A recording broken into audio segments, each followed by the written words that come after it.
Saan po ito, sir? Magandang umaga rin po sa inyo. Ito pong event na ginagawa po namin ay para sa mga PWD. Ang grupo po namin ay Kaagapay Person with Disability, kung saan ngayon ay magdidiwang kami ng year-end party sa mga PWD. Sir, ilan po yung mga membro nyo at mga opisyalis nyo? Lahat-lahat?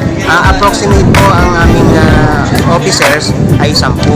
Tapos ang mga membro po namin ay nasa 100 na po. Along Bagong Silang Caloocan?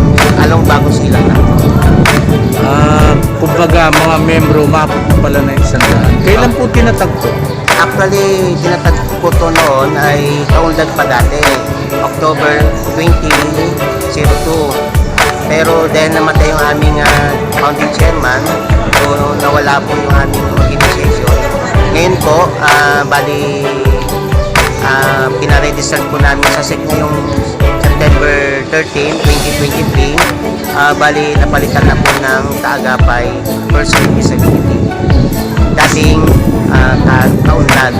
Ano po yung masasabi po ninyo sa inyong mga membro? Ang masasabi ko sa aking mga miyembro ay maganda pong simula po